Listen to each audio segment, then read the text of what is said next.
तो पैसा बनता कैसे है? ये सवाल सुनने में तो बड़ा सीधा लगता है ना? लेकिन इसका जवाब उतना सीधा नहीं है।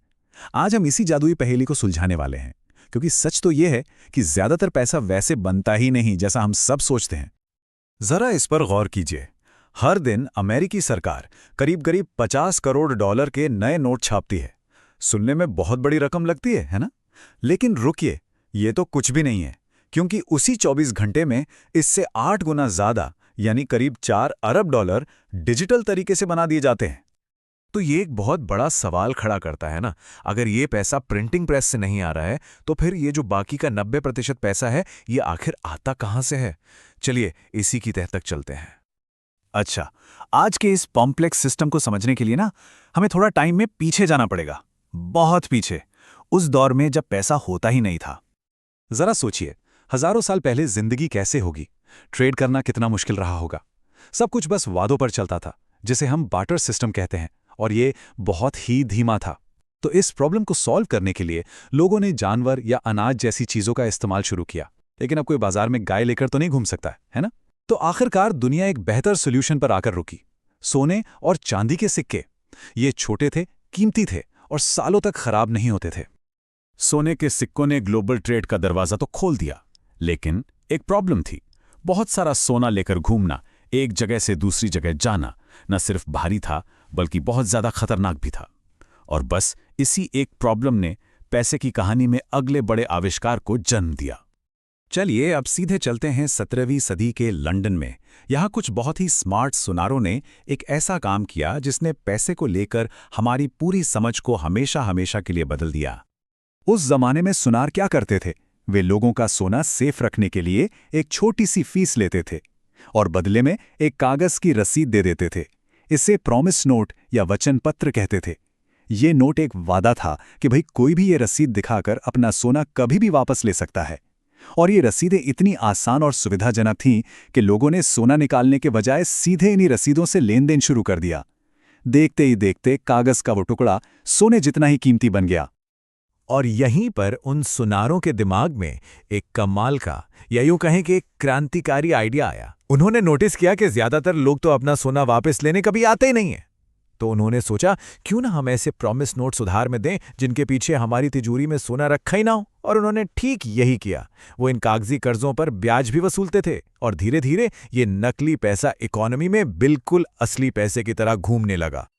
और इस एक चाल का नतीजा हैरान कर देने वाला था। अचानक से इकोनॉमी में मौजूद कुल पैसे की सप्लाई बढ़ गई, और वो भी बिना कोई नया सिक्का बनाए।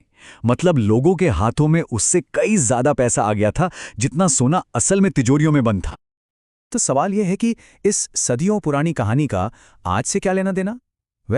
सच तो यह है कि सुनारों की यही चालाकी, यही तरकीब आज के हमारे मॉडर्न बैंकिंग सिस्टम की बुनियाद है। इसे ऐसे समझिए, जहां 17वीं सदी के सुनार के पास सोने की तिजोरियां और कागज के प्रॉमिस नोट्स थे, वहीं आज के मॉडर्न बैंक के पास सेंट्रल बैंक में रखे रिजर्व्स और कंप्यूटर में की गई डिजिटल एंट्रीज हैं। लेकिन जो बेसिक प्रिंसिपल है, जो मूल सिद्धांत है, वो आज भी बिल्कुल सेम है। ये पॉइंट समझना बहुत बहुत जरूरी है। जब कोई बैंक किसी को लोन देता है तो वो अपने पास जमा पैसे में से नहीं देता। वो बस लोन लेने वाले के बैंक अकाउंट में कुछ नंबर टाइप कर देता है और बूम, हवा में से नया पैसा बन गया। वो पैसा जो कुछ सेकंड पहले तक दुनिया में था ही नहीं। अब देखिए, ये सिस्टम इकोनॉमी को रफ्तार देता है। मान लीजिए किसी ने कार खरीदने के लिए लोन लिया। वो पैसा गया कार डीलरशिप के पास। डीलरशिप ने अपने कर्मचारियों को सैलरी दी। उन कर्मचारियों ने उस पैसे से घर का सामान खरीदा, किराया दिया। मतलब एक अकेले लोन से सैकड़ों नए ट्रांजैक्शन हुए और इससे इकोनॉमी ग्रो करती है। लेकिन जाहिर है, इस सिस्टम का एक बहुत बड़ा रिस्क भी है, जिसे हम सब इन्फ्लेशन यानी कि महंगाई के नाम से जानते हैं। सोचिए, अगर इकोनॉमी में बहुत सारा नया पैसा तो आ जाए, लेकिन देश में सामान और सर्विसेज उतनी ना बने, तो क्या होगा? सीधी सी बात है, ज्यादा पैसा कम चीजों के पीछे भागेगा और कीमतें आसमान छूने लगेंगी। अच्छा, अब आते हैं इस कहानी के सबसे बड़े प्लेयर पर, यानी सरकार। सरकारें पैसा बनाने की इस मशीन में एक बहुत ही अहम रोल निभाती हैं। जब भी सरकार को पैसों की जरूरत पड़ती है तो वो एक बॉन्ड जारी करती है। अब ये बॉन्ड क्या है? ये बस एक वादा है, एक तरह का IOU, जिसमें सरकार कहती है कि हम ये पैसा भविष्य में इंटरेस्ट के साथ वापस चुका देंगे। पर यहाँ एक दिक्कत है।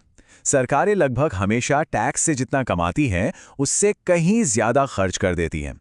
तो उनकी आमदनी और खर्च के बीच हमेशा एक बड़ा गैप रहता है, और इस गैप को भरने के लिए उन्हें लगातार और पैसों की जरूरत पड़ती है।